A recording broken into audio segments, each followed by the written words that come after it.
نحمده ونصلي على رسوله الكريم أما بعد فأعوذ بالله من الشيطان الرجيم بسم الله الرحمن الرحيم اللهم فقهنا في الدين وعلمنا التأويل رب اشرح لي صدري ويسر لي أمري واحلل عقدة من لساني يفقهوا قولي آمين یا رب العالمین۔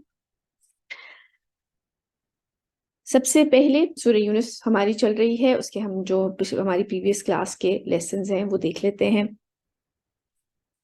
ہمارے لیے جو کی ایکشنز تھے وہ یہ تھے کہ ہمیں قرآن کو پڑھنا چاہیے اور اس پہ عمل کرنا چاہیے۔ اللہ تعالیٰ نے اس کو سینوں کی بیماری کے لیے شفا کہا ہے کہ اس سے شفا ملتی ہے، اور ہم نے اس کو ڈسکس کیا تھا ڈیٹیل میں کہ سینوں کی بیماری سے کیا مطلب ہے۔ جو تفاسیر میں ہمیں ملتا ہے کہ سینے میں بیماری جو ہوتی ہے انسان کی، حسد، جلن، لالچ یا خود غرضی، کئی دفعہ تو اس کی وجہ سے لوگوں کو کئی بیماریاں ہو جاتی ہیں کہ ان کے اندر اتنا بغض اور اتنا کینہ اور اتنی برائی ہوتی ہے۔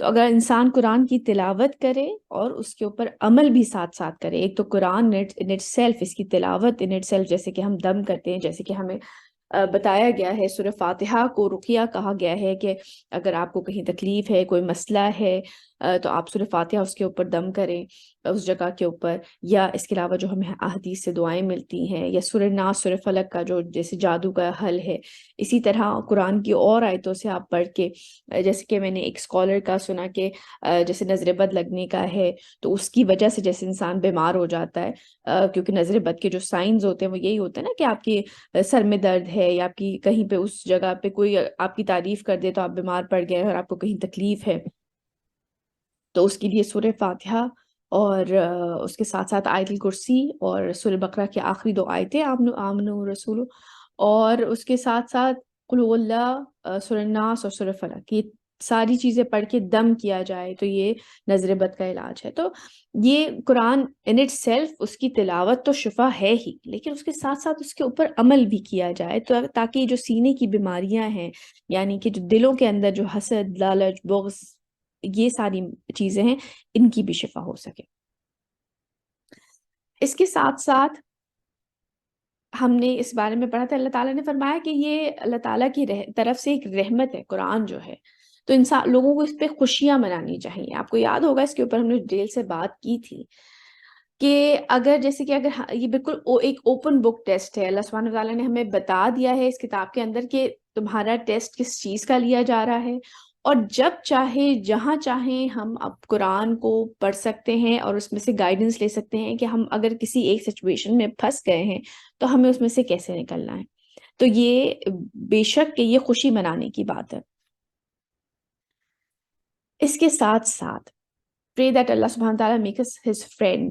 آپ کو یاد ہوگا اس کے اوپر ہم نے بڑی بات بھی کی تھی تفصیل سے، اور پھر میں نے یہ حدیث قدسی آپ کے ساتھ شیئر کی تھی کہ اللہ سبحانہ تعالیٰ نے بتایا ہم سے یہ بتایا تھا کہ جو اللہ سبحانہ تعالیٰ جو ہے، انسان جو ہے وہ بہت اللہ تعالیٰ کے قریب ہو جاتا ہے۔ اللہ تعالیٰ کی جو سب سے جو محبوب عمل ہے وہ یہ ہے کہ انسان اپنے فرائض کے اوپر فوکس کرے، اور پھر فرائض سے بڑھ کے پھر اپنے آپ کو نوافل میں، نفلی عبادتوں میں اللہ سبحانہ تعالیٰ کی خوشنودی حاصل کرنے کے لیے آگے بڑھاتا چلا جائے، اور ایسے لوگ جو پھر ہیں وہ اللہ سبحانہ تعالیٰ کے دوست بن جاتے ہیں، اور پھر اللہ سبحانہ تعالیٰ فرماتے ہیں کہ پھر میں ان کا کان بن جاتا ہوں جس سے وہ سنتے ہیں، اور اللہ سبحانہ تعالیٰ فرماتے ہیں کہ میں ان کی آنکھیں بن جاتا ہوں جن سے وہ دیکھتے ہیں، میں ان کا ہاتھ بن جاتا ہوں جس سے وہ پکڑتے ہیں، اور میں ان کا پاؤں بن جاتا ہوں جس سے وہ چلتے ہیں۔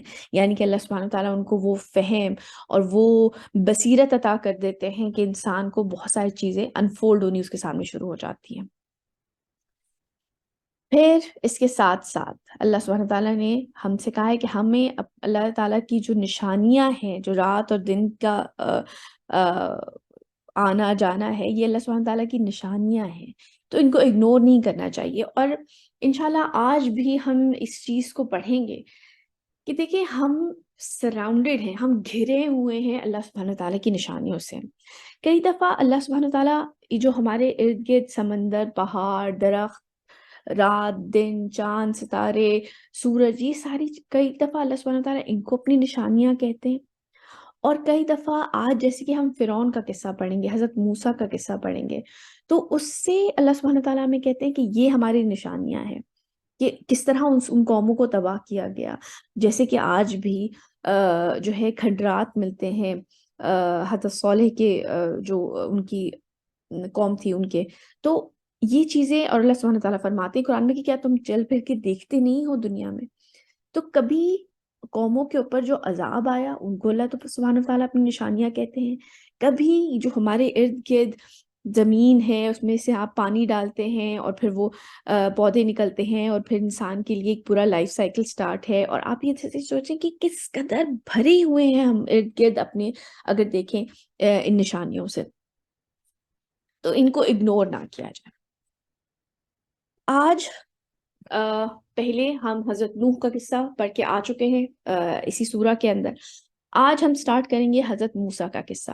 قرآن میں آپ دیکھیں گے کہ ان انبیاء کا قصہ بارہا مختلف مقامات پر بار بار آیا ہے، لیکن ہمیشہ نوٹس کریے گا کہ وہ تھوڑی بہت چینجز کے ساتھ آتا ہے. چینجز ان دا سینس کہ تھوڑی بہت کوئی اور ڈیٹیل اس کے اندر ہوگی اور کوئی جو پہلے مینشن ہے وہ وہاں پر نہیں ہوگی. کچھ چیزیں ریپیٹ ہوئی بھی ہوں گی اور کچھ چیزیں جو ہے وہ نئی ایڈ ہوئی بھی ہوں گی.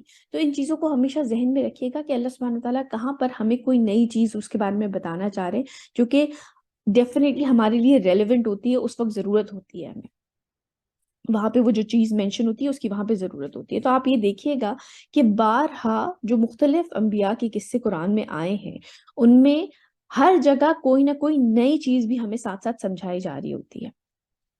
اچھا، مجھے ہمیشہ سے یہ لگتا ہے کہ اگر ہم جو ہے خاص کر میپس کے ساتھ اسٹڈی کریں تو انسان زیادہ ریلیٹ کر پاتا ہے. تو میں آپ کو یہ بتانا چاہ رہی تھی، یہ میپ اگر آپ دیکھ رہے ہیں اور جو آپ کے سامنے ایک سٹار آ رہا ہے، یہ اس جگہ کا واقعہ ہے جو حضرت موسیٰ یعنی کہ مصر میں حضرت موسیٰ آئے تھے. I'm sure آپ میں سے بہت سے لوگوں کو اس بارے میں پتا بھی ہوگا کہ یہ وہ جگہ ہے جہاں پہ حضرت موسیٰ کو بھیجا گیا تھا. اور اگر ہم آج کل کے میپ کے حساب سے اس کو دیکھیں تو آپ یہ دیکھ سکتے ہیں کہ یہ وہ جگہ بنتی ہے. اگر آپ دیکھیں کہ یہ سعودیہ کا حصہ ہے، عراق ہے، سیریا ہے. کبھی میپ کھولے نا تو آپ کو یہ بڑا انٹرسٹنگ لگے گا. اور یہ پورا ایجپٹ ہے اور یہ وہ حصہ بنتا ہے کچھ ہسٹورینز کے نزدیک کہ یہ وہ حصہ تھا جہاں پہ حضرت موسیٰ تھے. اور یہ جو باریک سا آپ کو سی والی جگہ نظر آ رہی ہے، یہ والی جو آپ کو جگہ نظر آ رہی ہے، یہ وہ جگہ تھی جہاں سے سمندر جو پھٹا تھا اور حضرت موسیٰ بنی اسرائیل کو لے کر ادھر آ گئے تھے. اور انہوں نے جو ہے فرعون جو تھا وہ اس جگہ پہ غرق کر دیا گیا تھا. اور ساتھ میں پھر فلسطین ہے. پھر ہم نے یہ قصہ بھی پڑھ کے آ چکے ہیں کہ پھر ان سے کہا گیا تھا کہ وہ یہاں پر جائیں، اور جو ہے جنگ کے لیے انہیں کہا گیا تھا جو کہ پھر بنی اسرائیل نے انکار کر دیا تھا. وہ پورا قصہ ہم پڑھ کے آ چکے ہیں. تو یہ چیز اس میپ کو ذہن میں رکھیں اور یہ آپ لوگوں کے لیے آسانی ہوگی سمجھنے کے لیے کہ حضرت موسیٰ اصل میں اس ایریا میں آئے تھے. آگے چلتے ہیں. آج کی ہم سٹارٹ کرتے ہیں آیا نمبر 75 سے انشاءاللہ. بسم اللہ، اعوذ باللہ من الشیطان الرجیم، بسم اللہ الرحمن الرحیم. ثم بعثنا من بعدهم موسى وهارون إلى فرعون وملئه بآياتنا فاستكبروا وكانوا قوما مجرمين. پھر بھیجا ہم نے ان کے بعد موسیٰ اور ہارون کو. کن کے بعد؟ حضرت نوح کے بعد. فوراً بعد تو نہیں آئے تھے obviously، حضرت نوح تو حضرت ابراہیم سے بھی پہلے تھے، لیکن بعد میں آگے جا کے جو قصہ اس وقت اللہ سبحانہ وتعالیٰ ہمارے ساتھ شیئر کر رہے ہیں وہ حضرت موسیٰ کو مینشن کر رہے ہیں. پھر بھیجا ہم نے ان کے بعد موسیٰ اور ہارون، جو حضرت ہارون ان کے بھائی تھے، کو فرعون اور اس کے سرداروں کی جانب اپنی نشانیوں کے ساتھ. ہم جانتے ہیں، پہلے بھی پڑھ کے آ چکے ہیں، حضرت موسیٰ کے پاس عصا تھا، اس سے بہت ساری انہوں نے نشانیاں دکھائی تھیں. تو انہوں نے تکبر کیا اور وہ تھے مجرم لوگ. انہوں نے تکبر کیا اور وہ بات نہیں مانی. فلما جاءهم الحق من عندنا قالوا إن هذا لسحر مبين. تو جب ان کے پاس حق آیا ہماری طرف سے تو انہوں نے کہا یہ تو کھلا جادو ہے.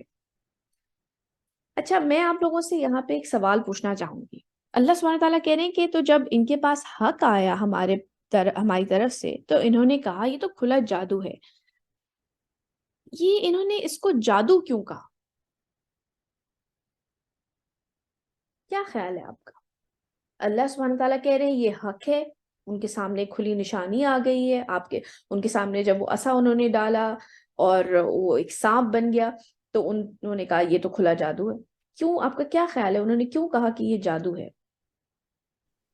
کیونکہ میم جادو ہم جو ہے وہ ایسی چیز کو کہتے ہیں کہ جو بالکل انپریڈکٹیبل ہو، کہ مطلب ہم سوچ نہیں سکتے اور وہ چیز ہو رہی ہے. تو جیسے جو موسیٰ علیہ السلام نے اپنا عصا پھینکا ہے نیچے تو وہ سانپ بن گیا، تو وہ ان کے اکارڈنگ یہ تھا کہ مطلب کوئی نئی چیز تھی نا، کہ انہوں نے اپنا عصا پھینکا، ایک لکڑی ہے اور انہوں نے نیچے پھینکی اور وہ سانپ بن گئی.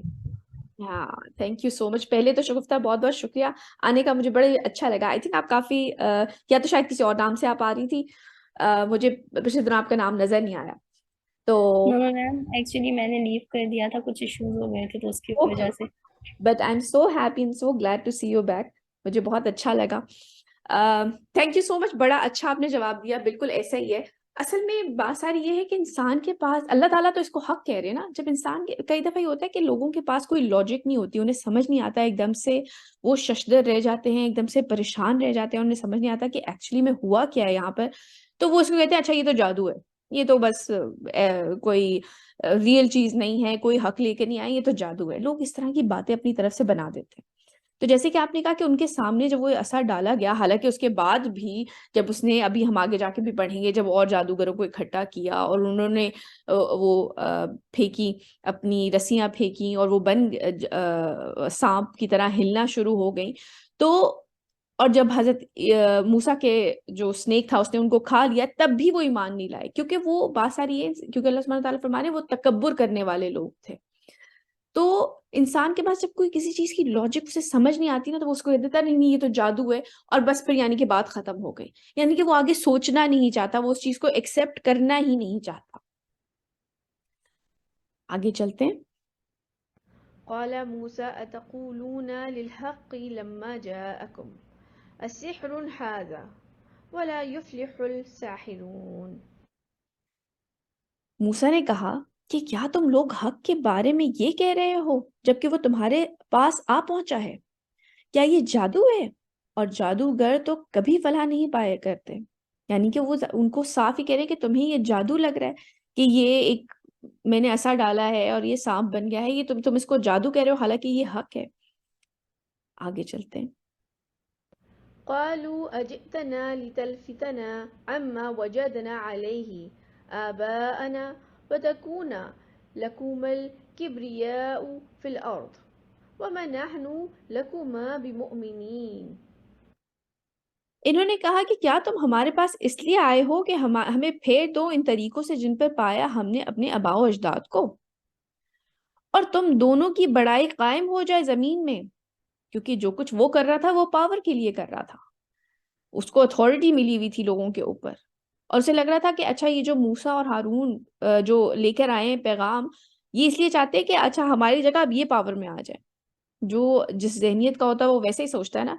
تو انہوں نے کہا اور تم دونوں کی بڑائی قائم ہو جائے زمین میں، اور ہم ہرگز تم دونوں کی بات ماننے والے نہیں ہیں. وقال فرعون ائتوني بكل ساحر عليم. اور فرعون نے کہا کہ لے آؤ میرے پاس تمام ماہر جادوگروں کو. اس نے کہا اچھا انہوں نے ایک جادو کر کے دکھایا ہے، اب ہمیں بھی آگے سے کچھ کرنا پڑے گا، کیونکہ باقاعدہ فرعون کا ایک دربار ہے، وہاں پہ لوگ موجود ہیں. ذرا امیجن کریں نا، ایک اس کی بڑی شان و شوکت ہے، اور اب آگے سے جب اس کے سامنے کس طرح کا معجزہ آیا ہے، وہ تو کہہ رہا ہے اچھا یہ جادو ہے، لیکن وہ ظاہر سی بات ہے پریشان تو ہوا ہے نا. اس نے کہا ہے کہ اچھا اگر میں نے آگے سے کچھ کاؤنٹر نہیں کیا اس چیز کو، تو یعنی کہ پھر لوگ تو اس پہ ایمان لانا شروع ہو گئے کہ بھئی لوگ کہیں گے کہ آگے سے فرعون تو کچھ کر نہیں سکا. تو اب اس نے کہا چلو ٹھیک ہے، ہم جو ہے ذرا جادوگر جو ہمارے ماہر جادوگر ہیں ان کو اکٹھا کیا جائے. فلما جاء السحرة قال لهم موسى ألقوا ما أنتم ملقون.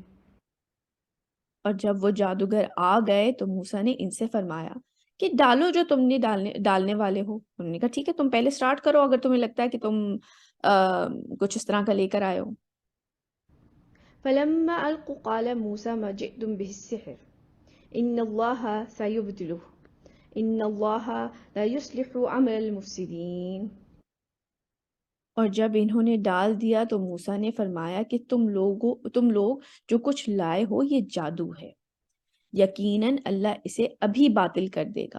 مطلب جو ایکچولی تم لے کے آئے ہو یہ جادو ہے اور اللہ اس کو ابھی باطل کر دے گا، ابھی اس کو تمہارے سامنے دودھ کا دودھ اور پانی کا پانی ہو جائے گا.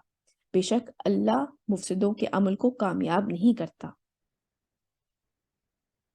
ويحق الله الحق بكلماته ولو كره المجرمون. اور اللہ تو حق کو حق ثابت کرتا ہے اپنے کلمات سے، خواہ یہ مجرم کو کتنا ہی ناگوار ہو.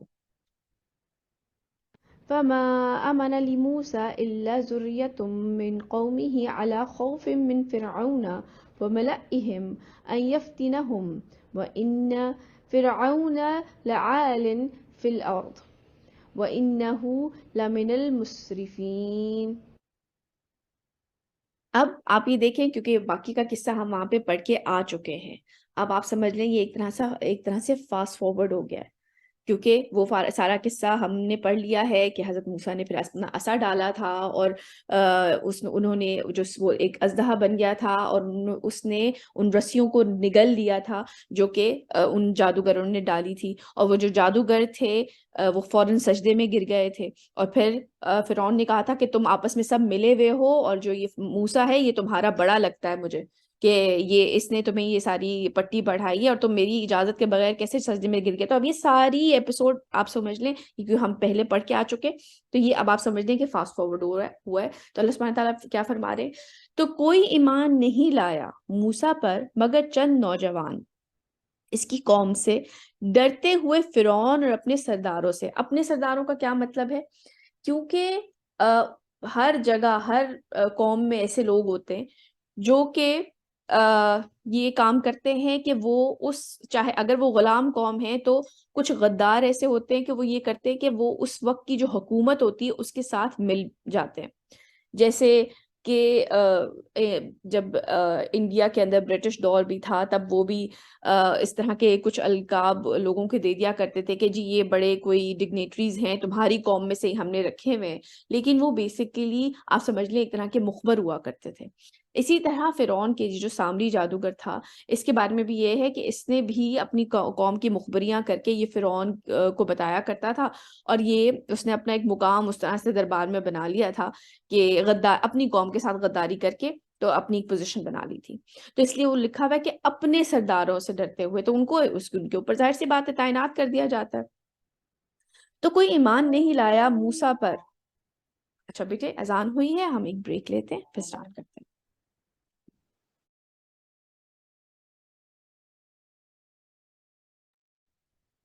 تو کوئی ایمان نہیں لایا موسیٰ پر مگر چند نوجوان اس کی قوم میں سے، ڈرتے ہوئے فرعون اور اپنے سرداروں سے کہ وہ ان کو مصیبت میں مبتلا نہ کر دیں، یعنی کہ چھپ کے ظاہر سی بات ہے ایمان لا رہے تھے.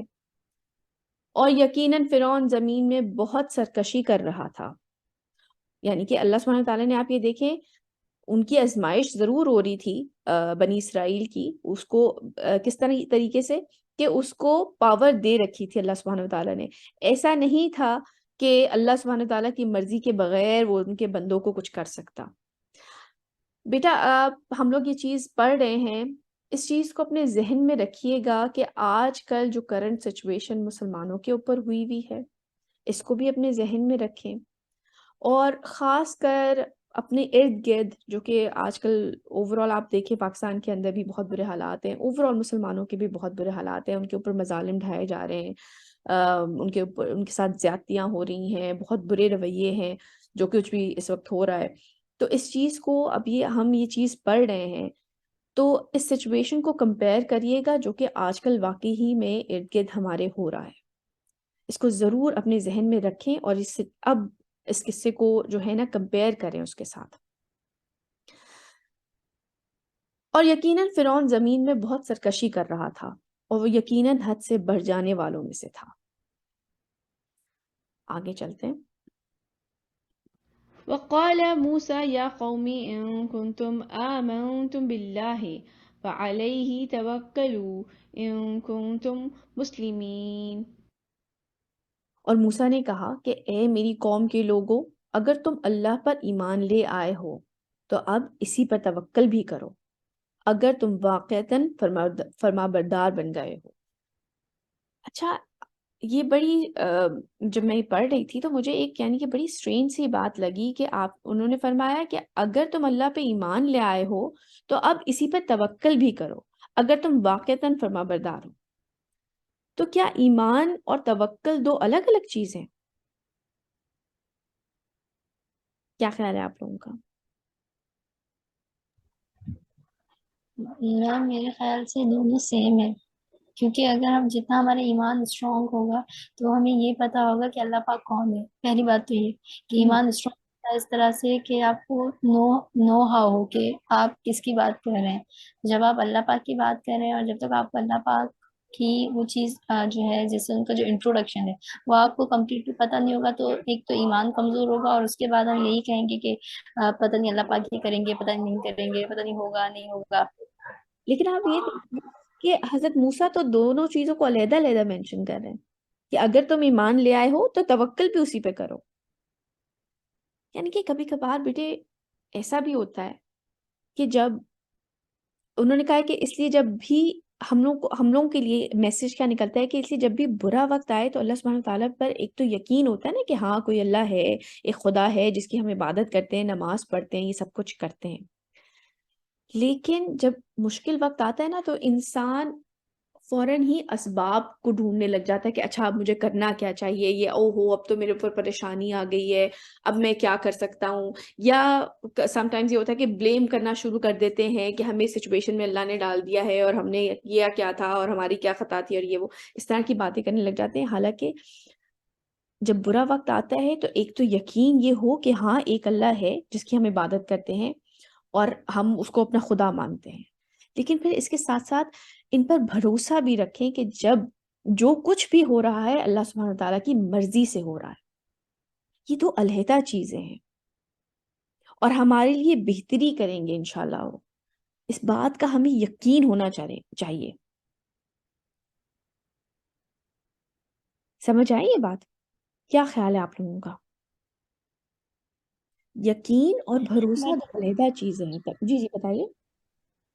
کہ جیسے ہم لوگ کبھی کبھار پریشان ہوتے ہیں نا کہ ہمیں ہدایت تو مل گئی ہے، دیکھیں ہم قرآن پاک کی محفل میں بیٹھے ہوئے ہیں تو یہ ایک بہت بڑی خوش نصیبی ہوتی ہے کیونکہ سب کو یہ چیز نہیں ملتی.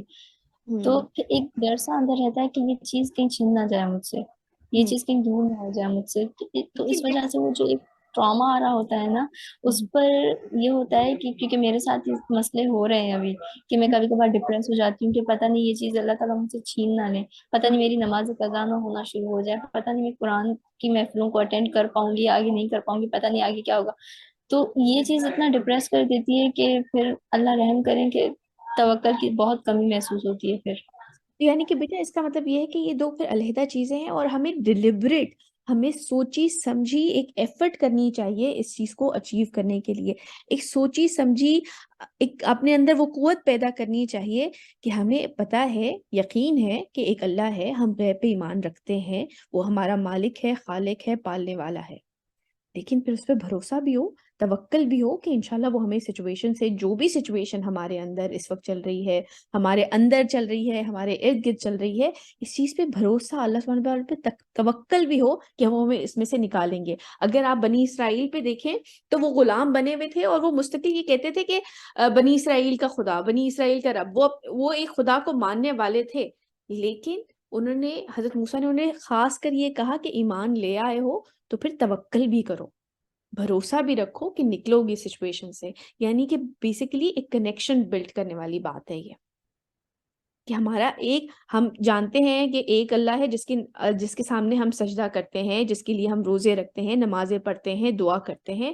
لیکن پھر ساتھ ساتھ کہ اللہ سبحانہ تعالیٰ مشکل کشا بھی ہیں، وہ مسبب الاسباب بھی ہیں، وہ اگر ہماری کوئی مسئلہ ہے، کوئی پریشانی ہے، وہ نکالیں گے ہمیں انشاءاللہ اس میں سے. ہمیں توکل ہونا چاہیے ان کے اوپر، یا جو بھی سچویشن اس وقت ہمارے اوپر آئی ہوئی ہے اللہ کے ہاتھ میں صرف خیر ہی خیر ہے، وہ ہمیں انشاءاللہ اس میں سے ضرور نکالیں گے.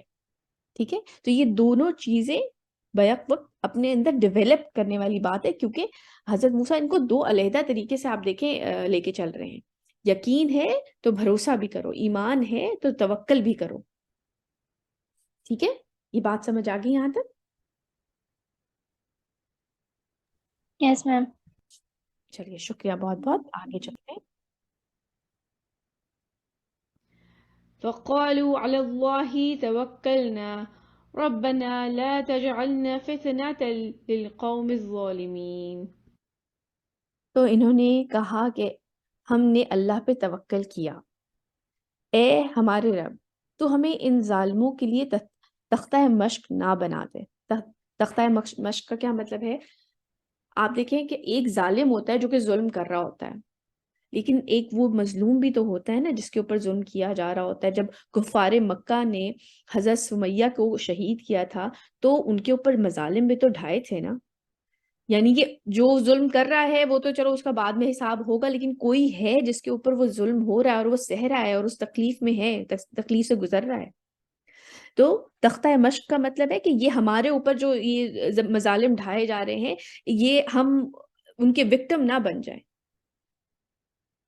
جو ظالم ہمارے اوپر مسلط ہوئے ہوئے ہیں وہ ہم ان کے وکٹم نہ بن سکیں، ہمیں بچا لیں اس چیز سے. تو انہوں نے کہا کہ ہم نے اللہ پہ توکل کیا، اے ہمارے رب تو ہمیں ان ظالموں کے لیے تختہ مشق نہ بنا دے. ونجنا برحمتك من القوم الكافرين. اور ہمیں اپنی رحمت سے اس کافر قوم سے نجات عطا فرما. یہ بڑی امپورٹنٹ دعا ہے. اللہ سبحانہ وتعالیٰ نے پہلے یہ بتایا ہے کہ انہوں نے کیا کہا کہ ہم نے اللہ پہ توکل کیا، اور پھر اس کے بعد انہوں نے یہ دعا کی. کوئی بھی مشکل سچویشن ہو، کوئی بھی برا وقت انسان کے اوپر آیا ہوا ہو، یہ دو چیزیں ہمیشہ یاد رکھی جائیں کہ ایک تو توکل کیا جائے اور دعا کی جائے.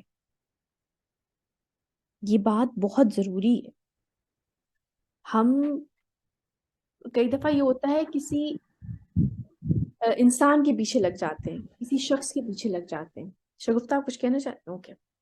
ہم کئی دفعہ کسی انسان کے پیچھے، آپ کچھ کہنا؟ میم جی جی. یس میم. کبھی کبھار ایسا بھی ہوتا ہے کہ ڈیتھ فوبیا آنا شروع ہو جاتا ہے کہ اگر میری ڈیتھ ہوگی، کیونکہ ڈیتھ کا کچھ پتہ نہیں ہے تو پتہ نہیں کیسے حساب کتاب ہوگا، پتہ نہیں کیا ہوگا. تو یہاں بھی نا توکل کی بڑی ضرورت ہوتی ہے. بالکل بالکل. یہ بڑا نیچرل سی چیزیں ہیں بیٹے. یہ بیسیکلی آپ دیکھیں کہ اگر انسان کو یہ ڈر لگ رہا ہے نا تو یہ ایمان کی نشانی ہے کہ اس کو اس بات پہ ایمان ہے کہ ایک دن ہے جس دن میں اٹھایا جاؤں گا اور مجھ سے سوال ہوگا. لیکن اس وقت جو میں بات کر رہی ہوں نا یہ اس سچویشن کی ہے جب کہ آپ مشکل میں پھنسے ہوئے ہیں. اور اگر آپ انڈیویجول لیول پر بھی دیکھیں تو بھی انسان کو یہی چیز کرنی چاہیے کہ انسان توکل کرے اور دعا کرے. اور ابھی آپ دیکھیں تو جو ہمارے سامنے جو قصہ بیان ہو رہا ہے وہ بنی اسرائیل ایز اے قوم، ایک قوم کا قصہ بیان ہو رہا ہے. تو ہمیں بحیثیت ایک قوم یہ دعا اور یہ عمل کرنا چاہیے کہ ہم اللہ سبحانہ وتعالیٰ پہ توکل کریں اور ہم دعا کریں، اے ہمارے رب تو ہمیں ان ظالموں کے لیے تختہ مشق نہ بنا دے اور ہمیں اپنی رحمت سے اس کافر قوم سے نجات عطا فرما. تو یہ بحیثیت قوم ہم سے کہا جا رہا ہے، ایک امت کے طور پہ ہمیں کہا جا رہا ہے. جہاں کہیں بھی مسلمانوں کے اوپر ظلم ہو رہا ہے یا ایون انڈیویجولی، اگین میں یہ کہوں گی کہ جو اس وقت حالات ہوئے ہوئے ہمارے ارد گرد، تو ہمیں بحیثیت قوم یہ کام کرنا چاہیے کہ اللہ پہ توکل کریں. لوگوں پہ، کسی انسان پہ، کسی شخصیت پہ توکل کرنے سے زیادہ بہتر یہ ہے کہ اللہ پہ توکل کیا جائے، ان سے دعا مانگی جائے، گڑ گڑا کے روتے ہوئے سجدوں میں اللہ سبحانہ تعالیٰ سے دعا کی جائے کہ ہمیں اس سچویشن سے نکالیں یا رب. ٹھیک ہے؟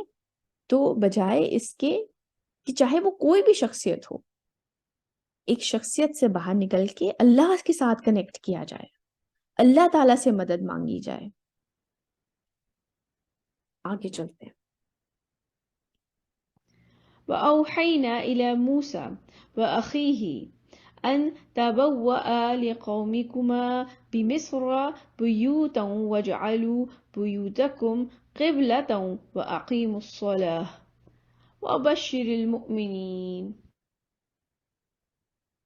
اور ہم نے وحی کی موسیٰ اور اس کے بھائی ہارون کو کہ تم اپنی قوم کے لیے مصر میں کچھ گھر معین کر لو. اب ظاہر سی بات ہے اس وقت جو بنی اسرائیل تھے وہ غلام قوم تھے، ان کے لیے اس طرح سے کوئی عبادت گاہیں یا اس طرح کی چیزیں نہیں تھی. تو انہوں نے اللہ سبحانہ تعالیٰ فرمانے کہ ہم نے وحی کی موسیٰ اور اس کے بھائی ہارون کو کہ تم اپنی قوم کے لیے مصر میں کچھ گھر معین کر لو اور بناؤ اپنے گھروں کو قبلہ رخ. اب ظاہر سی بات ہے یہ کون سا قبلہ تھا؟ ہم جانتے ہیں کہ بنی اسرائیل جو ہیں ابھی جتنا جو سب لڑائی جھگڑا چل رہا ہے کہ فلسطین کے اندر جو ان کا تھرڈ ٹیمپل بننا ہے جو حضرت سلیمان نے بنایا تھا، تو کیا اس قبلے کی بات ہو رہی ہے؟ مسجد اقصیٰ کی طرف جو ہے کس قبلے کی بات ہو رہی ہے؟ کچھ ہے آئیڈیا؟ اصل میں جو قبلہ تھا وہ خانہ کعبہ ہی تھا اس وقت تک، کیونکہ حضرت سلیمان تو حضرت موسیٰ کے بعد میں آئے ہیں اور انہوں نے بعد میں جا کے وہ جگہ تعمیر کی ہے. تو حضرت موسیٰ کے ٹائم پہ جو تھا وہ خانہ کعبہ ہی تھا قبلہ. اور یہ زیادہ تر جو مفسرین ہیں ان کی رائے یہ ہے کہ خانہ کعبہ ہی جو قبلہ تھا اسی کی طرف یہ اشارہ ہے. اور بناؤ اپنے گھروں کو قبلہ رخ اور نماز قائم رکھو اور اہل ایمان کو بشارت دے دو. کیا 3 چیزیں بار بار کہی جا رہی ہیں؟ کہ سب سے جو مشکل وقت ہے، سب سے مشکل وقت میں دعا کرو اور نماز پڑھو. توکل دعا نماز، توکل دعا نماز، توکل دعا نماز، یہ بار بار کہا جا رہا ہے.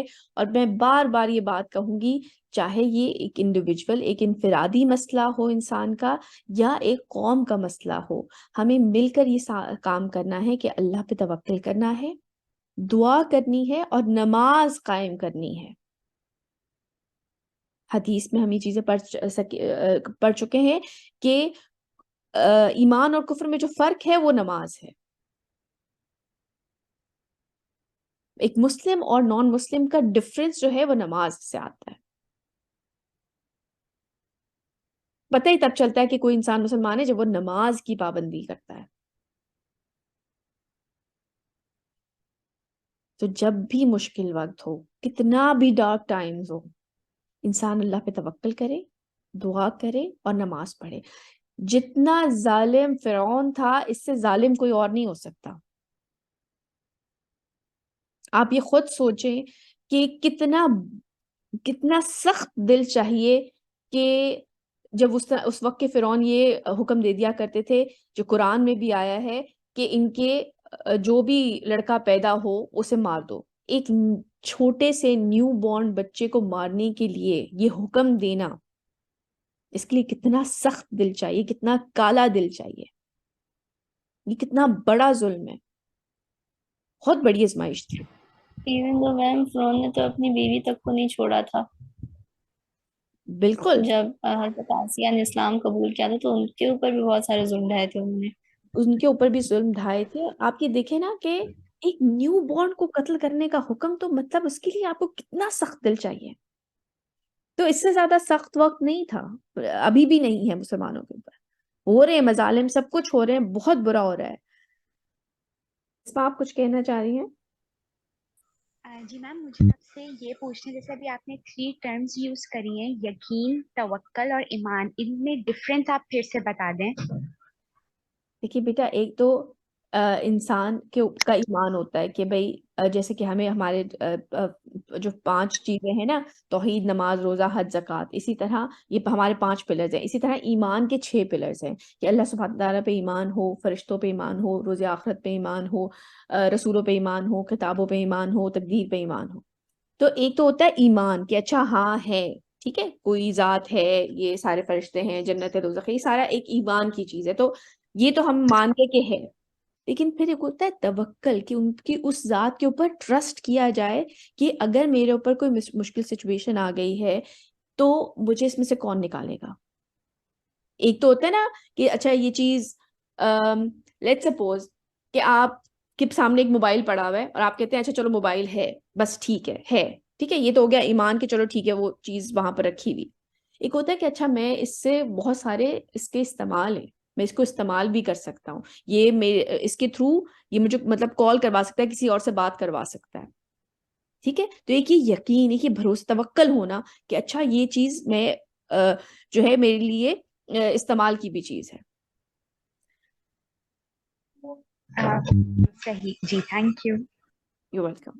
تو ایک تو اللہ تعالیٰ کی ذات پہ ایمان ہونا کہ ہاں ایک ذات ہے جس نے یہ کائنات بنائی ہے، اور ایک یہ کہ وہ مسبب الاسباب بھی ہیں، وہ ہماری جو مسئلے ہیں وہ جانتے ہیں، ان کو پتہ ہے کہ ہمارے ساتھ کیا ہو رہا ہے، اور وہ ہمیں سچویشن سے نکالیں گے انشاءاللہ. ایک پازیٹیو ایٹیٹیوڈ. ٹھیک ہے، صحیح. چلیے آگے چلتے. وقال موسى ربنا إنك آتيت فرعون وملأه زينة وأموالا في الحياة الدنيا ربنا لا يضلوا عن سبيلك. اور موسیٰ نے عرض کیا کہ اے ہمارے پروردگار، تو نے فرعون اور اس کے سرداروں کو سامان زیب و زینت اور اموال عطا کر دیے ہیں دنیا کی زندگی میں، پروردگار اس لیے کہ وہ لوگوں کو گمراہ کریں تیرے راستے سے.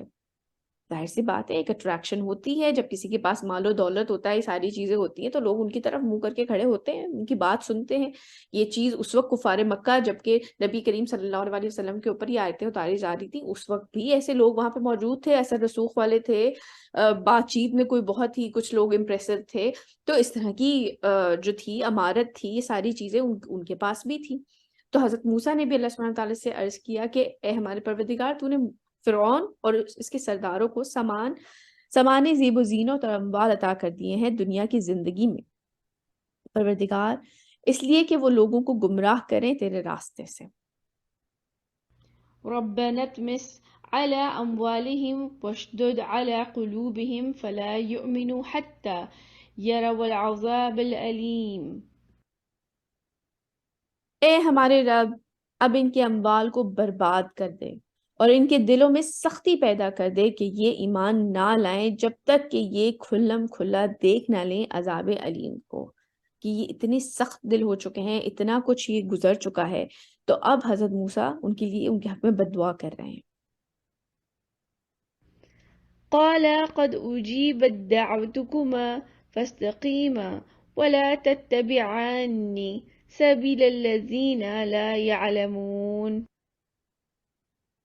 اللہ نے فرمایا کہ ٹھیک ہے، تم دونوں کی دعا قبول کر لی گئی، اب تم دونوں بھی قائم رہو. مطلب ایسا نہ ہو کہ جب اللہ سبحانہ تعالیٰ کا عذاب ان کے اوپر آئے تو تمہارے دل پسیج جائیں. اب تم دونوں بھی قائم رہو اور ان لوگوں کے رستے کی پیروی مت کرنا جو علم نہیں رکھتے.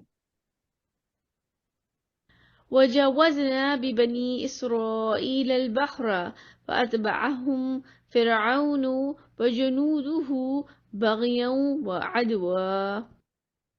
اور ہم نے بنی اسرائیل کو پار اتار دیا سمندر یا دریا کے، پھر ان کا پیچھا کیا فرعون اور اس کے لشکروں نے سرکشی اور زیادتی کی غرض سے. ظاہر سی بات ہے جب ان کے پیچھے بھاگے ان کو مارنے کے لیے، جب تو اللہ سبحانہ تعالیٰ نے ان کو تو پار لگا دیا، اور جب فرعون اور اس کا لشکر آیا ان کے اوپر ظلم کے لیے. حتى إذا أدركه الغرق قال آمنت أنه لا إله إلا الذي آمنت به بنو إسرائيل وأنا من المسلمين. یہاں تک کہ جب پا لیا اسے غرق نے، یعنی کہ جب وہ غرق ہونے لگا، کہنے لگا کہ میں ایمان لایا کہ کوئی معبود نہیں سوائے اس کے جس پر بنی اسرائیل ایمان لائے ہیں، اور میں اس کے فرما برداروں میں سے ہوں. یعنی کہ جب بالکل اس نے موت کو اپنے اوپر طاری ہوتے ہوئے دیکھ لیا، بالکل جب اس نے وہ نظر آ گیا کہ میں غرق ہونے لگا ہوں، تو وہ فوراً ایمان لے آیا. اس نے کہا کہ میں ایمان لایا کہ کوئی معبود نہیں سوائے اس کے جس پر بنی اسرائیل ایمان لائی ہے، اور میں اس کے فرما برداروں میں سے ہوں. اب وہ فرما برداری کے اوپر بھی آ گیا.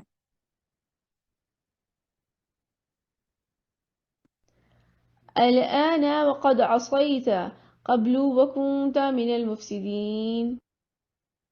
کیا اب تو ایمان لا رہا ہے حالانکہ اس سے پہلے تو نافرمانی کر رہا ہے اور تو فساد برپا کرنے والوں میں سے تھا.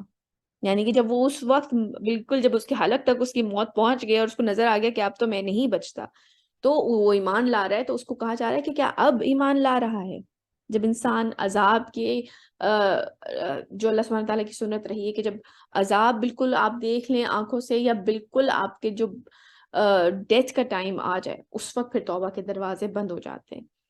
تو اس سے بھی یہی کہا گیا کہ کیا اب تو ایمان لا رہا ہے حالانکہ اس سے پہلے تو نافرمانی کرتا رہا ہے اور تو فساد برپا کرنے والوں میں سے تھا.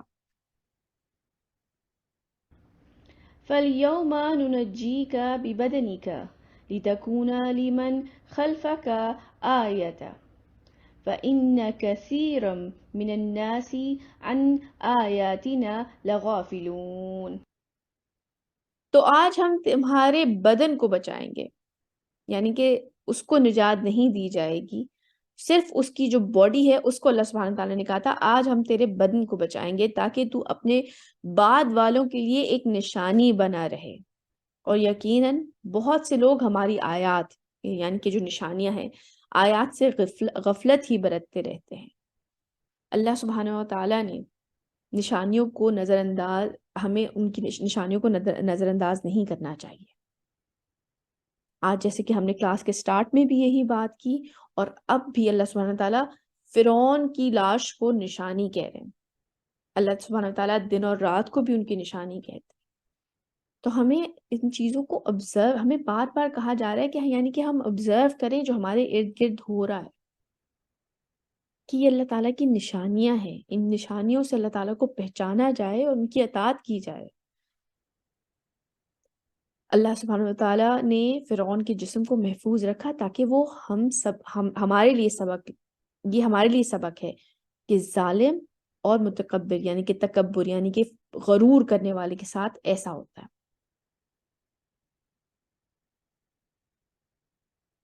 اللہ سبحانہ تعالیٰ ہمیں ایسے لوگوں میں شامل نہ فرمائے. اللہ سبحانہ تعالیٰ ہمیں ایسے لوگوں میں شامل نہ فرمائے. اللہ سبحانہ تعالیٰ ہمیں ایسے لوگوں میں شامل نہ فرمائے. آمین. آگے چلتے ہیں.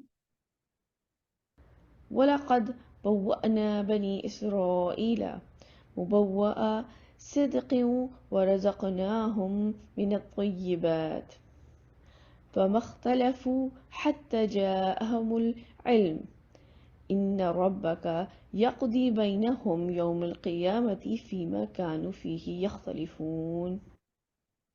اور ہم نے بنی اسرائیل کو بہت ہی عمدہ جگہ فراہم کر دی اور ہم نے انہیں پاکیزہ روزی دی، پھر انہوں نے اختلاف نہیں کیا یہاں تک کہ ان کے پاس علم آ گیا.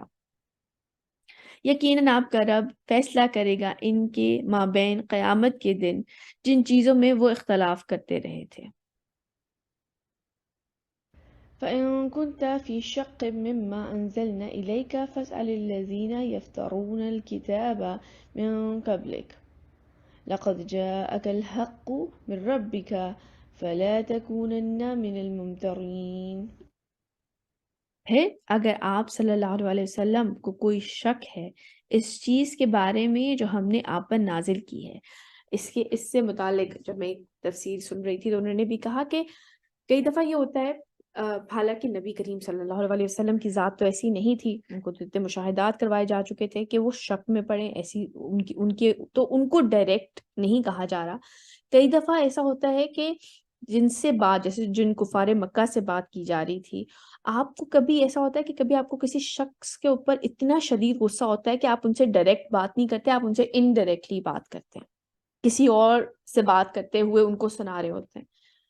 تو اس آیت میں جب نبی کریم صلی اللہ علیہ وسلم سے یہ کہا جا رہا ہے کہ کوئی شک ہے، تو بیسیکلی یہ ان لوگوں سے بات کی جا رہی ہے. پھر اگر آپ صلی اللہ علیہ وسلم کو کوئی شک ہے اس چیز کے بارے میں جو ہم نے آپ پر نازل کی ہے، تو پوچھ لیجئے ان لوگوں سے جن کو کتاب دی گئی تھی، یعنی کہ اس وقت بھی جو تھے مدینے میں وہ جو یہودی تھے وہ موجود تھے، اور جو پاس کے جو علاقے تھے اس میں کرسچنز بھی موجود تھے، مکہ کے پاس کے جو علاقے تھے. تو ان سے کہا جا رہا ہے کہ پھر ان سے پوچھ لیجئے جن کو کتاب دی گئی تھی آپ سے پہلے، اے نبی صلی اللہ علیہ وسلم، آپ کے پاس حق آیا ہے آپ کے رب کی طرف سے، تو ہرگز نہ ہو جائیں آپ شک کرنے والوں میں سے. وَلَا تَكُونَنَّ مِنَ الَّذِينَ كَذَّبُوا بِآيَاتِ اللَّهِ فَتَكُونَ مِنَ الْخَاسِرِينَ. اور مت ہو جانا ان لوگوں میں سے جنہوں نے اللہ کی آیات کو جھٹلایا، ورنہ تم ہو جاؤ گے خسارہ پانے والوں میں سے. یعنی کہ ان لوگوں کو جو آیتیں پڑھ کے سنائی جا رہی ہیں کہ اس طریقے سے اللہ سبحانہ وتعالیٰ نے ان قوموں کو تباہ کر دیا جنہوں نے تکبر کیا تھا، جنہوں نے ظلم کیا تھا، تو وہ بھی خسارہ پانے والوں میں سے ہو جائیں گے اگر انہوں نے یہ جو پیغام اب نبی صلی اللہ علیہ وسلم تمہارے پاس لے کے آئے ہیں، اگر تم نے اس کو جھٹلایا تو تمہارا بھی پھر وہی حشر ہوگا۔ إن الذين حقت عليهم كلمة ربك لا يؤمنون یقیناً جن لوگوں پر تیرے رب کی بات ثابت ہو چکی ہے وہ ایمان نہیں لائیں گے، ولو جاءتهم كل آية حتى يروا العذاب الأليم اور چاہے ان کے پاس ساری ہی نشانیاں آ جائیں اب وہ ایمان نہیں لائیں گے، ان کی حد دھرمی کی وجہ سے، ان کے تکبر کی وجہ سے، ان کے ظلم کی وجہ سے ان کے اوپر مہر کر دی گئی، انہوں نے خود اپنے آپ کو اس قابل کر لیا ہے کہ اب وہ جتنی مرضی ان کو نشانیاں دکھا دی جائیں اب وہ ایمان نہیں لائیں گے جب تک کہ عذاب علیم کو دیکھ نہ لیں۔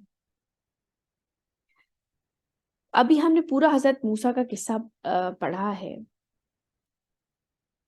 تو اس میں سے جو ہمارے لیے ویسے تو بے تحاشا لیسنز ہوتے ہیں، لیکن اگر انسان مصیبت میں ہو تو پھر کیا 3 چیزیں کرنی چاہیے؟ میں اب آپ لوگوں سے وہ 3 چیزیں میں چاہتی ہوں کہ آپ لوگ مجھے بتائیں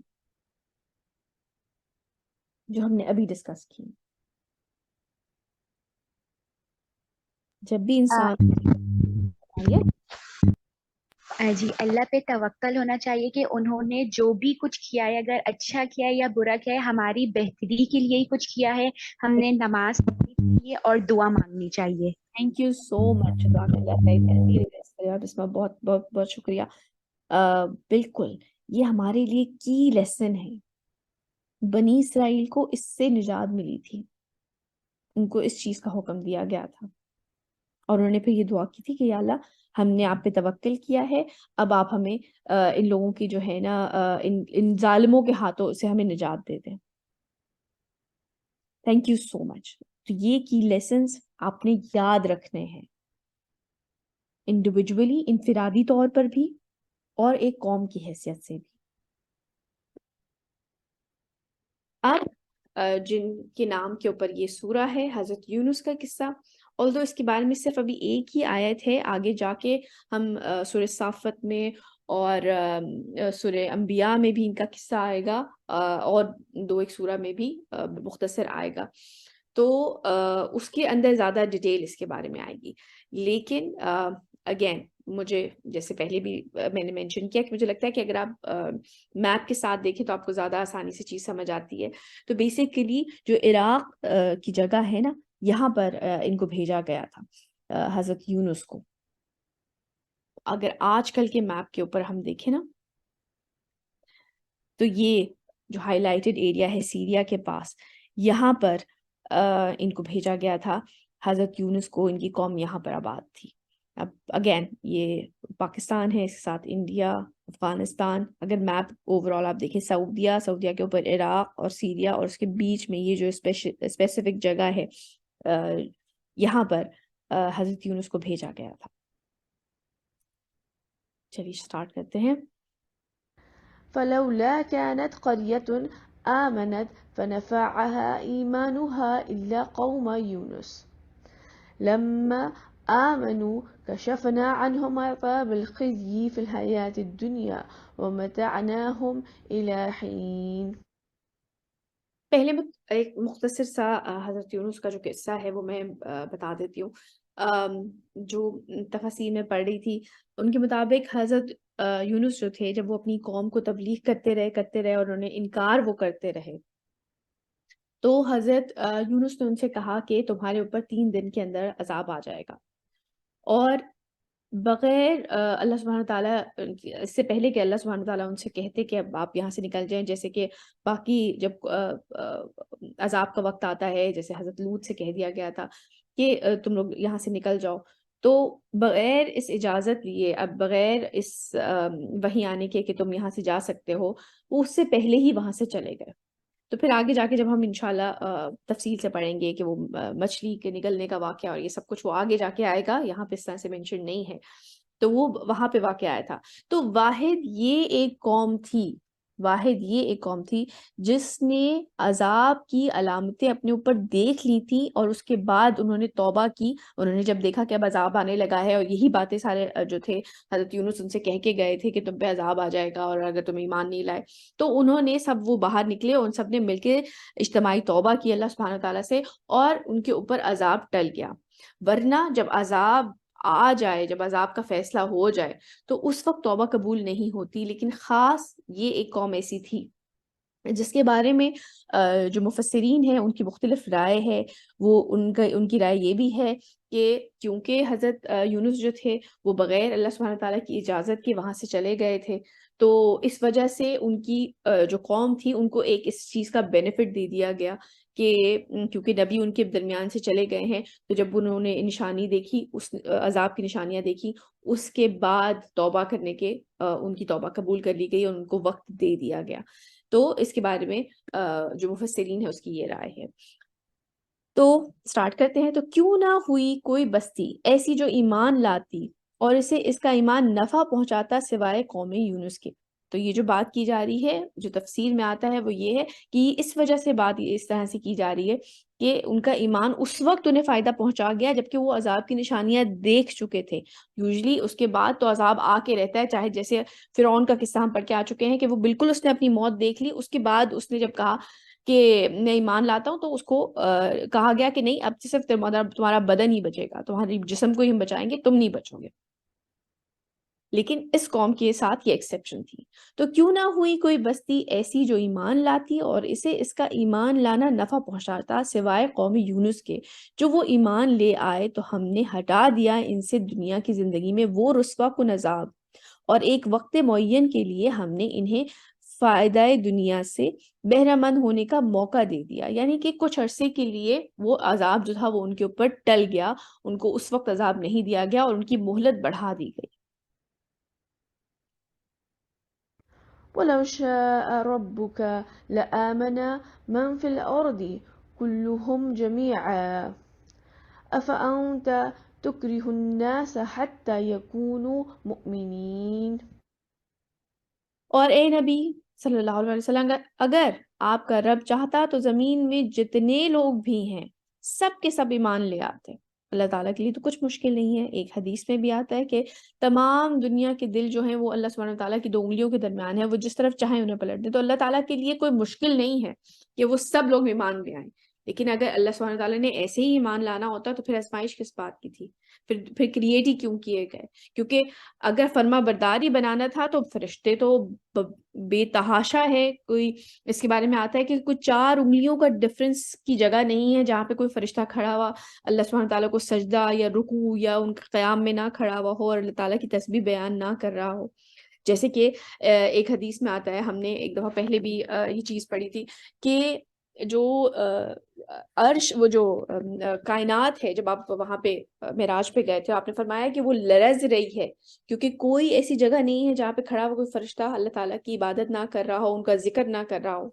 تو آبجیکٹیو یہ تو نہیں تھا، آبجیکٹیو تو یہ تھا کہ ایک ایسی مخلوق بنائی جائے جو کہ اللہ سبحانہ تعالیٰ کی اپنی مرضی سے اطاعت کرے، اپنی مرضی سے انہیں سجدہ کرے، ان کو اپنا خالق اور مالک مانے. تو اے نبی صلی اللہ علیہ وسلم، اگر آپ کا رب چاہتا تو زمین میں جتنے لوگ بھی ہیں سب کے سب ایمان لے آتے. تو کیا آپ لوگوں کو مجبور کر دیں گے کہ وہ ضرور ایمان لے آئیں؟ وما كان لنفس أن تؤمن إلا بإذن الله ويجعل الرجس على الذين لا يعقلون. کسی جان کے لیے ممکن نہیں ہے کہ وہ ایمان لائے مگر اللہ کے اذن سے. یعنی کہ انسان اپنے آپ کو اس طرف ایفرٹ کرتا ہے، ڈیلیبریٹ سوچی سمجھی ایفرٹ کرتا ہے کہ وہ اللہ سبحانہ تعالیٰ کا فرما بردار بنے تاکہ اس کو ہدایت، تاکہ اس کو ایمان کی دولت دی جائے. کسی جان کے لیے ممکن نہیں ہے کہ وہ ایمان لائے مگر اللہ کے اذن سے، اور وہ گندگی مسلط کر دیتا ہے ان لوگوں پر جو عقل سے کام نہیں لیتے. قل انظروا ماذا في السماوات والأرض وما تغني الآيات وانظروا عن قوم لا يؤمنون. ان سے کہیے کہ دیکھو جو کچھ آسمان اور زمین میں ہے، لیکن یہ نشانیاں اور ڈراوے ان لوگوں کے کچھ کام نہیں آتے جو ایمان نہیں لانا چاہتے۔ اگر انسان اپنے آپ کو اس دنیاوی زندگی میں مگن ہی رکھنا چاہتا ہے تو پھر تو جتنی مرضی نشانیاں ہوں، جو چیزیں ہوں، اس کو ان چیزوں سے کوئی فرق نہیں پڑتا۔ آپ دیکھیں نشانیاں اور ڈراوے دونوں چیزیں اللہ تعالیٰ دکھا رہے ہیں۔ ایک طرف فرعون کا بھی انجام ہے، اور دوسری طرف اللہ سبحانہ تعالیٰ نے اور نشانیاں بھی، چاند، سورج، رات، دن، ہر طرح کی نشانیاں اللہ سبحانہ تعالیٰ نے ہمیں دکھائی ہیں۔ سورہ ملک میں جا کے جسے انشاءاللہ ہم آگے پڑھیں گے کہ تم دوڑاؤ نظر آسمان کی طرف، تمہیں کوئی اس میں سوراخ نظر آتا ہے؟ کوئی کہیں کوئی فلا نظر آتا ہے اس کائنات میں؟ کس قدر کمپلیٹ، مکمل اور بیلنسڈ بنی ہوئی ہے۔ ان سے کہیے کہ دیکھو جو کچھ آسمان و زمین میں ہے، لیکن یہ نشانیاں اور ڈراوے ان لوگوں کے کچھ کام نہیں آتے جو ایمان نہیں لانا چاہتے۔ فهل ينتظرون إلا مثل أيام الذين خلوا من قبلهم قل فانتظروا إني معكم من المنتظرين۔ تو کیا یہ منتظر ہیں اسی طرح کے دنوں کے جیسے ان سے پہلے لوگوں پر گزر چکے ہیں؟ یعنی کہ جو نبی کریم صلی اللہ علیہ وسلم ایمان لانے کے لیے دعوت لوگوں کو دے رہے ہیں، تو کیا یہ اس چیز کا انتظار کر رہے ہیں کہ ان کے اوپر اسی طرح عذاب آ جائے جس طرح کے پہلے لوگوں کے ان کو قصے سنائے جا رہے ہیں؟ کہہ دیجئے کہ بس انتظار کرو، میں بھی تمہارے ساتھ انتظار کرنے والوں میں ہوں۔ ثم ننجي رسلنا والذين آمنوا كذلك حقا علينا ننجي المؤمنين۔ پھر ہم نجات دیتے رہے ہیں اپنے رسولوں کو اور اہل ایمان کو۔ یا تو رسول بچتے ہیں یا ایمان لانے والے بچتے ہیں، یعنی کہ ایمان لانے والے بھی وہ جو کہ ساتھ ساتھ عمل کر رہے ہوں، جو ساتھ ساتھ سٹرگل کر رہے ہوں، جو ساتھ ساتھ مشکلیں جھیل رہے ہوں۔ صرف یہ دو نجات پاتے ہیں۔ اگر ہم آج اپنی زندگی کے بارے میں بھی بات کریں تو دنیا میں بہت کچھ ہو رہا ہے۔ ہم اپنے ارد گرد دیکھیں تو ہر طرح کی زندگی لوگ گزار رہے ہیں، لیکن اللہ سبحانہ تعالیٰ بچاتے صرف ان لوگوں کو ہیں کہ یا تو رسولوں کو بچایا گیا تھا یا ایمان لانے والوں کو۔ تو ہمیں ڈیسائیڈ کرنا ہے کہ پھر کیا ہم نے اپنا انجام کیا کرنا ہے، یہ ہم خود ڈیسائیڈ کریں گے کہ آیا ہم نے اللہ کے راستے پہ چلنا ہے یا نہیں چلنا۔ یہ کھلی کتاب ہمیں دے دی گئی ہے، اور ہمیں اس میں صاف بتا دیا گیا ہے کہ جو ایمان لے آئے، جنہوں نے نیک عمل کیے، ان کے ساتھ کیا معاملہ ہوا، اور جو ایمان نہیں لائے، انہوں نے ہٹ درمی کی، ان کے ساتھ کیا معاملہ ہوا۔ اسی طرح ہمارے اوپر حق ہے کہ ہم اہل ایمان کو نجات دیں۔ قل يا أيها الناس إن كنتم في شق من ديني فلا أعبد الذين تعبدون الله ولكن أعبد الله الذي يتوفاكم وأمرت أن أكون من المؤمنين۔ اے نبی کہہ دیجئے کہ اے لوگو، اگر تمہیں میری دین کے بارے میں کوئی شک ہے تو جان لو کہ میں ہرگز نہیں پوجنے والا ان کو جن کو تم پوجتے ہو۔ یعنی کہ نبی کریم صلی اللہ علیہ وسلم کو اس وقت بھی مختلف آفرز ہوتی رہتی تھیں کہ آپ جو چاہیں گے ہم کر دیں گے، آپ کو جس طرح کا مقام چاہیے ویسے کر دیں گے، جس عورت سے چاہیں گے آپ کی شادی کر دیں گے، جو بھی آپ کہیں گے ہم کر دیں گے، بس آپ یہ اس دین کی دعوت چھوڑ دیں۔ ان کو اس طرح کی آفرز دی جاتی تھی۔ تو نبی کریم صلی اللہ علیہ وسلم سے کہا جا رہا ہے کہ اے نبی کہہ دیجئے کہ اے لوگو، اگر تمہیں میری دین کے بارے میں کوئی شک ہے تو جان لو کہ میں ہرگز نہیں پوجنے والا ان کو جن کو تم پوجتے ہو اللہ کے سوا، بلکہ میں تو پوجوں گا اسی اللہ کو جو تمہیں قبض کرے گا، یعنی کہ جو تمہاری جانیں قبض کرے گا، اور مجھے حکم ہوا ہے کہ میں ایمان لانے والوں سے ہو جاؤں۔ وأن أقم وجهك للدين حنيفا ولا تكونن من المشركين۔ اور یہ کہ آپ صلی اللہ علیہ وسلم اپنا رخ سیدھا رکھیں دین کی طرف، یکسو ہو کر، اور ہرگز نہ ہو ان مشرکوں میں سے۔ ولا تدعوا من دون الله ما لا ينفعك ولا يضرك فإن فعلت فإنك إذا من الظالمين۔ اور مت پکاریے اللہ کے سوا اس کو جو نہ تمہیں نفع دے سکے نہ نقصان۔ اب ظاہر سی بات ہے جن بتوں کو یہ پوچھتے تھے اپنے ہاتھوں سے بناتے تھے، نہ وہ ان کو کوئی فائدہ پہنچا سکتے تھے، نہ وہ ان کو کوئی نقصان پہنچا سکتے تھے، اور اگر بالفرض آپ نے ایسا کیا تو پھر آپ بھی ظالموں میں سے ہو جائیں گے۔ وَإِن يَمْسَسْكَ اللَّهُ بِضُرٍّ فَلَا كَاشِفَ لَهُ إِلَّا هُوَ وَإِن يُرِدْكَ بِخَيْرٍ فَلَا رَادَّ بِفَضْلِهِ يُصِيبُ بِهِ مَن يَشَاءُ مِنْ عِبَادِهِ وَهُوَ الْغَفُورُ الرَّحِيمُ۔ اور اگر اللہ آپ کو کوئی ضرر پہنچائے تو کوئی نہیں ہے اس کو دور کرنے والا سوائے اللہ کے، اور اگر وہ ارادہ کر لے آپ کے ساتھ بھلائی کا تو اس کے فضل کو لوٹانے والا کوئی نہیں۔ وہ پہچانتا ہے اس فضل کو وہ پہنچاتا ہے اس فضل کو اپنے بندوں میں سے جسے چاہے، اور وہ بخشنے والا رحم کرنے والا ہے۔ آپ کو یاد ہوگا یہ چیز ہم نے ایک حدیث میں بھی پڑھی تھی، اللہ سبحانہ تعالیٰ اگر کسی کے لیے کوئی خیر کا فیصلہ کر لے تو اس کو کوئی نہیں لوٹا سکتا، اور اگر اللہ سبحانہ تعالیٰ کوئی نقصان پہنچانا چاہیں، یہ مقدر کر دیں، تو اس کو روک کوئی نہیں سکتا، چاہے پوری دنیا ایک طرف ہو جائے۔ یہ بڑی ڈھارس بندھانے والی آیت ہے، خوف بھی آتا ہے اس سے اور ایک امید بھی بنتی ہے۔ اللہ سبحانہ تعالیٰ اگر کسی کو تکلیف پہنچانا، کسی کو کسی تکلیف میں مبتلا کرنا چاہے تو کوئی اس کو دور نہیں کر سکتا سوائے اللہ کے، اور اگر کوئی بھلائی کا ارادہ اللہ تعالیٰ نے آپ کے لیے کر لیا ہے تو کوئی آپ سے کچھ نہیں لے سکتا۔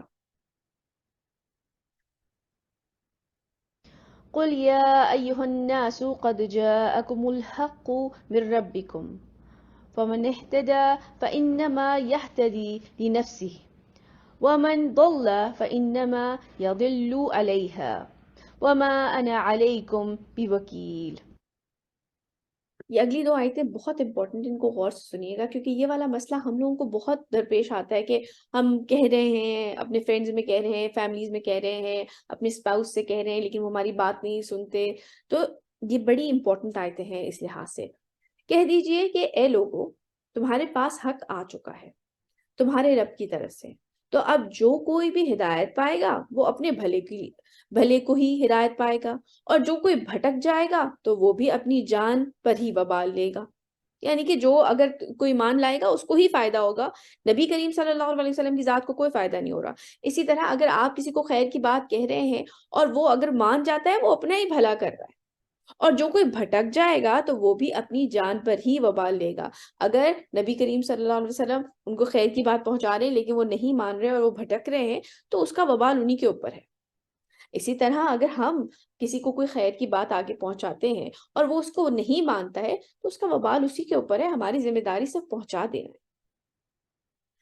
اور میں تمہارا ذمہ دار نہیں ہوں، یعنی کہ نبی کریم صلی اللہ علیہ وسلم سے یہ نہیں پوچھا جائے گا جہنمیوں کے بارے میں، جیسے کہ قرآن میں آتا ہے کہ تم سے یہ نہیں پوچھا جائے گا کہ کوئی جہنم میں کیوں گیا ہے۔ تم نے جو بات پہنچانی تھی، تمہاری ذمہ داری پہنچا دینے کی ہے، ان کو یہ نہیں ہے کہ ان سے کرواؤ، تم کروا نہیں سکتے۔ واتبع ما يوحى إليك واصبر حتى يحكم الله وهو خير الحاكمين۔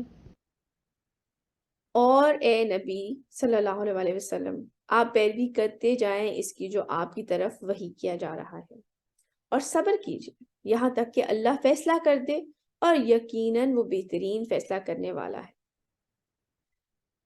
یہ چیز ہمارے اوپر بھی اسی طرح اپلائی ہوتی ہے۔ بہت سے لوگوں کو میں یہ بات کہتے ہوئے سنتی ہوں کہ ہم یہ بات کہتے ہیں لیکن وہ مانتے نہیں ہیں، آگے سے وہ یہ آرگیومنٹس دے دیتے ہیں، یا یہ کوئی بات کہہ دیتے ہیں، یا ڈانٹ دیتے ہیں، یا فرینڈز چھوڑ دیتی ہیں، یا اس طرح کی بہت سی بات۔ یعنی کہ آپ یہ دیکھیں، حتیٰ کہ جو بہترین مبلغ تھے نا، جو بہترین پریچر تھے، جو بہترین اسلام کی تبلیغ کرنے والے تھے، وہ نبی کریم صلی اللہ علیہ وسلم کی ذات تھی۔ ان سے کیا کہا جا رہا ہے کہ آپ جو تبلیغ کر رہے ہیں اس پر عمل کریں اور صبر کریں، یعنی کہ ان کی کوئی ذمہ داری نہیں ہے، اسی طرح ہمارے اوپر بھی کوئی ذمہ داری نہیں ہے۔ لہٰذا اگر کوئی پیروی نہیں کرتا تو فکر نہ کریں، یہ بات آپ تک آگے پہنچانا تو ڈیفینیٹلی ہے ہم نے، کیونکہ سورہ عصر میں ہمیں یہ بات کہہ دیا گیا ہے کہ تمام انسان خسارے میں ہیں ایکسیپٹ وہ لوگ جو کہ ایمان لائے، انہوں نے نیک عمل کیے، اور انہوں نے حق کی تلقین صبر کے ساتھ حق کی تلقین کرتے رہے، یا حق اور صبر کی تلقین کرتے رہے۔ تو یہ تو فرض ہے ہمارے پہ کہ ہم نے حق کی بات آگے پہنچانی ہے، اچھائی کا حکم دینا ہے، برائی سے روکنا ہے، لیکن اس کے ساتھ ساتھ اگر کوئی پیروی نہیں کرتا تو فکر نہ کریں، ہمیں خود مضبوط رہنا چاہیے اور ہدایت پہ عمل کرنا چاہیے. دنیا میں کوئی کچھ بھی کر رہا ہو اس سے اچھی بات آگے پہنچائیں، باقی اپنے اوپر فوکس رکھیں کہ اپنی عبادات جو ہیں وہ آپ کی رہیں پوری اور آپ خود اسٹرانگ رہیں. آج کا ہمارا لیسن یہیں تک. الحمدللہ سورہ یونس آج ہماری مکمل ہو گئی ہے 109 آیات تھی ان کی. آج کے ہم اپنے کی ایکشنز دیکھ لیتے ہیں کہ جو سب سے امپورٹنٹ بات، میں بار بار یہ بات کہہ رہی ہوں کہ انسان کے اوپر جب بھی کوئی برا وقت آتا ہے تو اللہ سبحانہ تعالیٰ پہ یقین رکھیں کہ ہمارا ایک خدا ہے اور ہم اس کی عبادت کرتے ہیں، اور اس کے ساتھ ساتھ ان پہ بھروسہ بھی رکھیں کہ جو کچھ بھی ہو رہا ہے اللہ سبحانہ تعالیٰ کی مرضی سے ہو رہا ہے اور وہ ہمارے لیے بہتر کریں گے انشاءاللہ. تو یہ دونوں چیزیں یاد رکھیں کہ ان پہ ایمان تو ہے ہی اور پھر بھروسہ بھی کیا جائے. اور اس کے ساتھ ساتھ سب سے مشکل وقت میں اللہ سبحانہ تعالیٰ نے بنی اسرائیل سے کیا کہا تھا؟ دعا اور نماز. آپ یہ دیکھیں کہ 1400 سال بعد بھی، بلکہ انفیکٹ حضرت موسیٰ کے دور میں جو ان لوگوں نے، بنی اسرائیل کے لوگوں نے دعا کی تھی، وہ آج اللہ سبحانہ وتعالیٰ ہمیں بتا رہے کہ انہوں نے میرے سے یہ دعا کی تھی. وہ الفاظ اللہ سبحانہ تعالیٰ نے قرآن میں ریکارڈ کر کے ہمیں بتا دیے کہ ان کے اوپر جب مشکل وقت آیا تھا بحیثیت قوم، انہوں نے مجھ سے یہ دعا کی تھی. اور ساتھ ساتھ ان کو تلقین کس بات کی گئی تھی کہ تم نماز پڑھو. یہ ہے نا بڑی امپورٹنٹ بات. کتنے ہزار سال پہلے کی جو بات ہے وہ اللہ سبحانہ تعالیٰ ہمیں قرآن میں ریکارڈ کر کے کیوں بتا رہے ہیں کہ جب تمہارے اوپر یہ مشکل وقت آئے تو تم بھی یہی کرو. تو دعا اور نماز، توکل دعا نماز، توکل دعا نماز، توکل دعا نماز، اللہ پہ توکل، ان سے دعا اور نماز. اور اللہ سبحانہ تعالیٰ کی نشانیوں کو نظر انداز نہیں کرنا چاہیے. آج جو ہمیں نشانی بتائی گئی وہ یہ تھا کہ اس کا انجام کیا ہوا. جس نے ظلم اور جو متکبر تھا، جس نے تکبر کیا، اپنے خدائی کا دعویٰ کیا، جس نے ظلم کیا، اس کا انجام کیا ہوا، وہ ہمارے لیے ایک نشانی ہے. اور جو پچھلی کلاس میں ہمیں اللہ سبحانہ تعالیٰ نے نشانیاں کہی تھی وہ یہ تھی کہ جو رات اور دن کا بدلنا ہے، جو ارد گرد جو روز مرہ کی زندگی میں اللہ سبحانہ تعالیٰ کی نشانیاں ہم دیکھتے ہیں. اس کے ساتھ ساتھ اس بات پہ عمل کرنا ہمیں ضرور چاہیے کہ ہمارا کام آگے پہنچا دینا ہے. کوئی ہم عمل کرتا ہے نہیں کرتا، یہ اس کا اپنا فعل ہے. تو اس بات سے انسان دل برداشتہ نہ ہو، کیونکہ نبی کریم صلی اللہ علیہ وسلم جیسی عظیم ذات، ان سے بہتر ٹیچر اور کون ہوگا زمین پہ. اللہ سبحانہ تعالیٰ نے ان کو سلیکٹ کیا تھا اپنا میسنجر، لاسٹ میسنجر ان کو سلیکٹ کیا تھا. ان سے بہتر اور کوئی ٹیچر نہیں ہو سکتا، ان سے بہتر اور کوئی پریچر نہیں ہو سکتا. ان سے کیا کہہ دیا گیا ہے کہ آپ جو تبلیغ کر رہے ہیں اس پر عمل کریں اور صبر کریں. اس لیے ہمارے لیے بھی یہ چیز ضروری ہے کہ آپ نیکی کی بات آگے پہنچا دیں، لیکن خود اسٹرانگ رہیں اور ان ہدایات پہ عمل کرتے رہیں. آج کا ہمارا لیسن یہیں تک. سبحانک اللہم و بحمدک، اشہد ان لا الہ الا انت، استغفرک و اتوب الیک. جزاک اللہ خیر کثیرا. السلام علیکم و رحمۃ اللہ وبرکاتہ.